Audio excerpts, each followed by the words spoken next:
Salam kulinere, kembali lagi bersama saya Chef Will. Hari ini kita akan mencoba untuk membuat ikan dori panggang dabu-dabu ala Chef Will pastinya.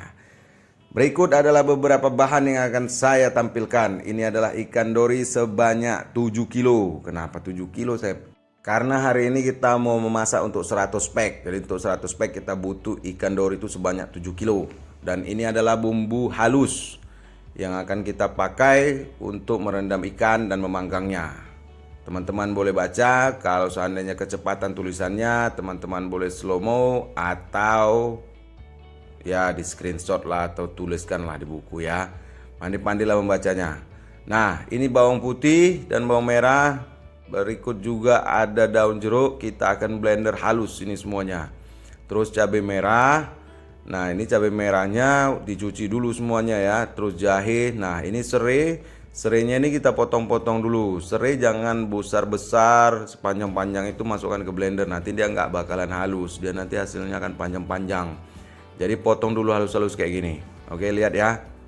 Nah, udah dihalus-halus potong gini, semuanya dipotong, dirajang. Baru nanti akan kita blender bersama dengan bumbu-bumbu yang lain. Oke. Nah, ini aku percepatnya nih motongnya, bukan cepat kali gini aku motong pelan, lambat kali. Ini aku percepat aja biar agak keren ya, kan kalian lihat. Oke.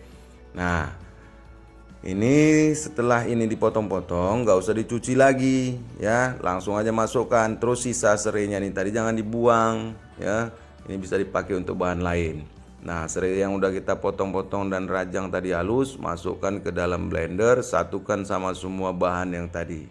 Di dalam ini udah ada lah jahe, udah ada serai, udah ada cabai merah, bawang putih, bawang merah, terus bubuk kunyit.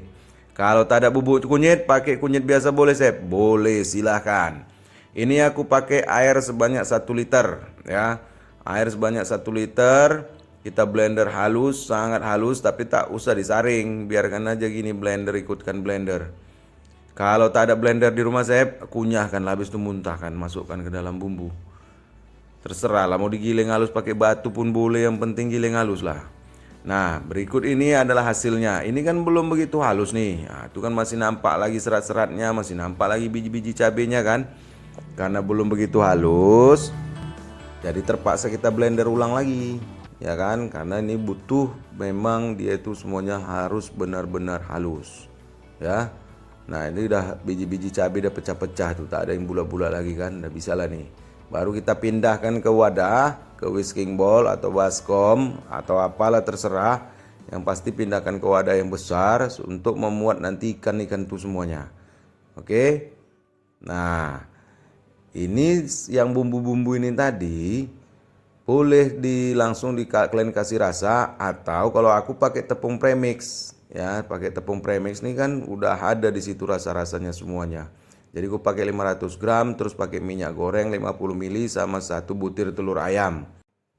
Terus kita siapkan ikan dori tadi. Nah, ikan dori tadi itu kan udah kita rendam tuh sama cuka dan garam. Ingat ya, ikan dori itu harus direndam sama cuka sama garam, terus dicuci dengan air mengalir. Ya, ini airnya mengalir terus, dicuci dia. Supaya apa? Supaya hilang cuka dan rasa garamnya itu tadi. Oke, nah ini juga adalah adonan tepung yang tadi sama bumbu udah kita satukan. Ini yang kutunjukkan adalah tingkat kekentalannya. Kalau mau tipis dia nanti tepung di ikan itu tadi, encerkanlah dia sedikit.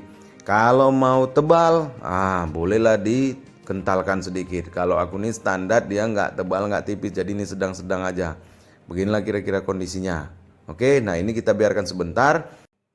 Lalu kita siapkan bahan untuk membuat dabu-dabu. Bawang merah, cabai rawit merah atau cabai rawit hijau. Ini dabu-dabu asal dari Manado ya. Di sana itu tak ada cabai rawit hijau, semuanya pakai cabai rawit merah. Semua dirajang dan di slice tipis. Terus ada tomat hijau atau tomat merah boleh dipakai. Di sini aku akan menggunakan tomat hijau sebanyak 15 buah.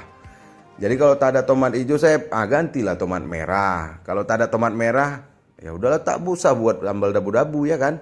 Oh iya, orang Medan mengatakannya adalah sambal ya, tapi kalau di Manado sebenarnya bukan sambal.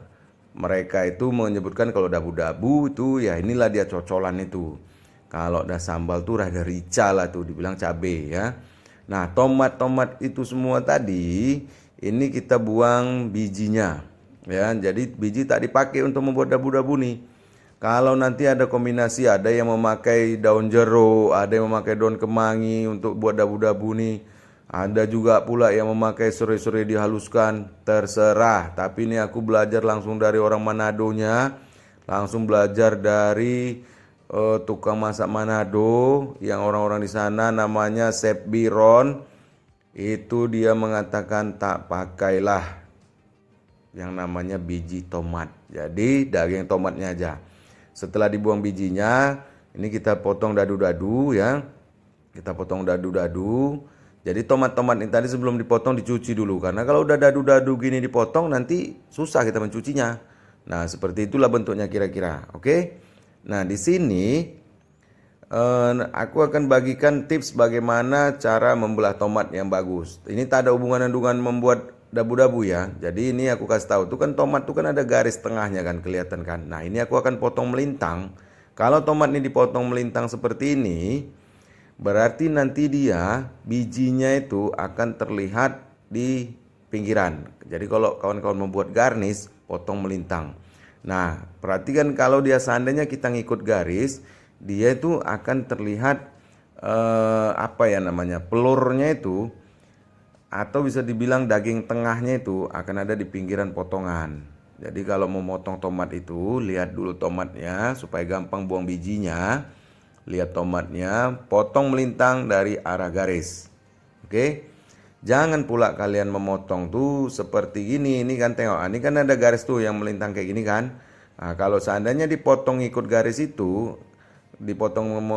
tadi kan kita potong melawan garis ya. Ini kita potong mengikut garis lah nih, atau memereng sedikit pun boleh nih. Nah, ini dia kan nampak di tengah-tengah nih dia jadinya. Tuh. Ini kan di tengah-tengah nih jadinya dagingnya. Kalau ini kalian membuat ya, membuang bijinya itu jadi nggak cepat kerjanya. Ada 2 ruang nanti yang harus kalian sisihkan. Oke. Nah, beginilah jadinya tomat yang sudah kita potong dadu-dadu atau dice. Lalu semua bahan kita campurkan. Semua bahan dicampurkan. Lalu ini akan kita siram ya nanti sama minyak panas. Tapi sebelum disiram sama minyak panas, ini dikasih rasa dulu. Nah, kalau aku di sini gunakan garam sekitar ya, untuk sebanyak ini tuh kita taruhlah 5 sendok makan. Terus kaldu bubuk. Nah, kalau aslinya itu kita pakai mecin ya, tapi kita di sini nggak pakai mecin, kita gunakan kaldu bubuk. Lalu jeruk nipis 3 sampai 4 buah. Nah, jeruk nipis ini jangan diperas. Jadi dikupas dulu seperti ini, tengok. Seperti video sebelumnya itu.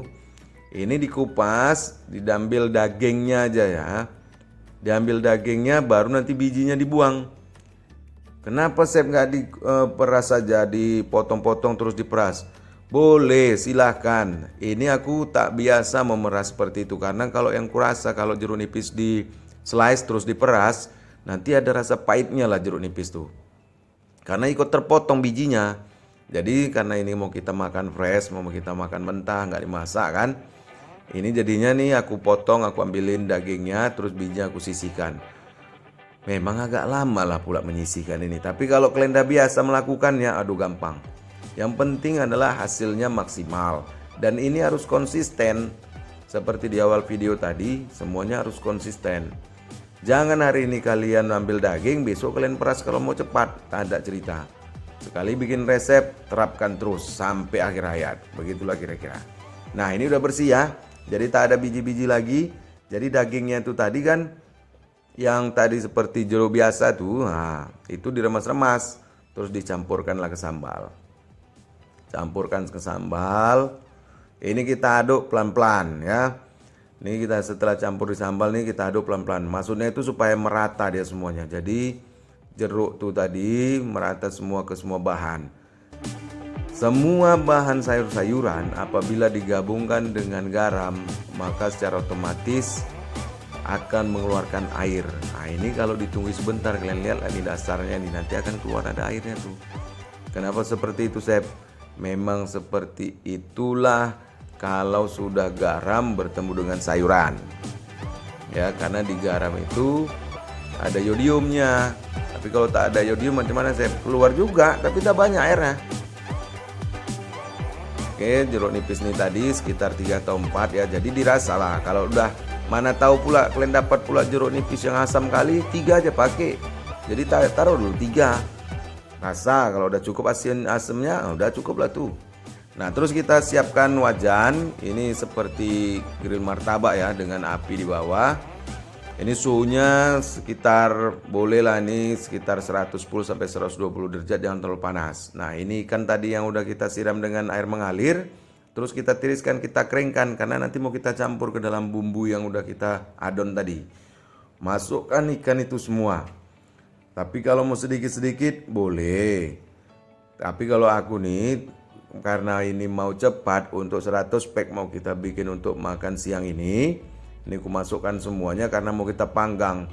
Gunanya buat apa? Supaya benar-benar bumbu itu meresap ke dalam daging ikan dori.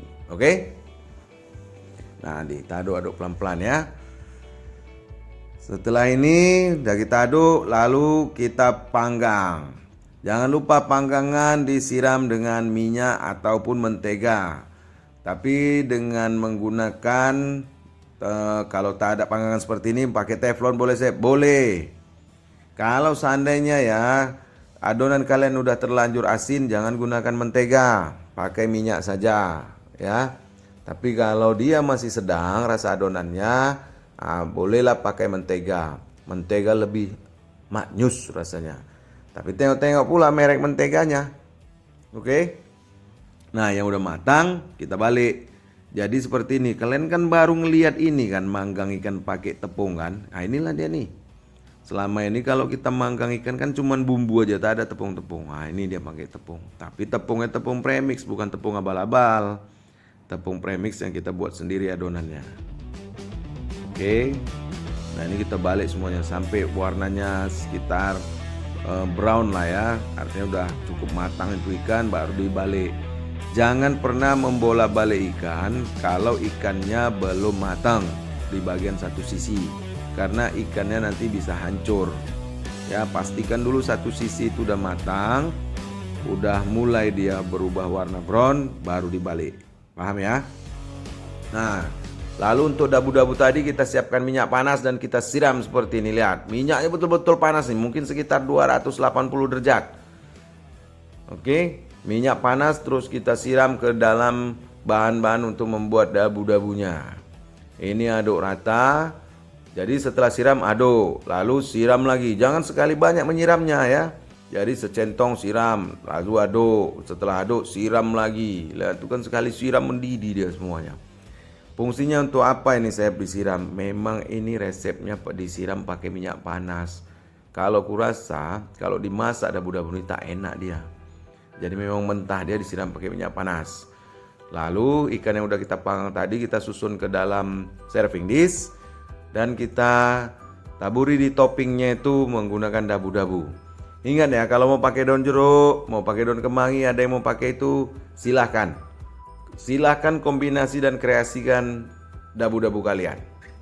Tapi aku hanya memberitahu ini adalah resep otentik original. Memang berasal dari Manado di Likupang. Nah, inilah hasilnya ikan dori panggang untuk 100 pack. Tapi di serving di sini hanya untuk 50 packs. Jadi aku bikin 2 serving dish.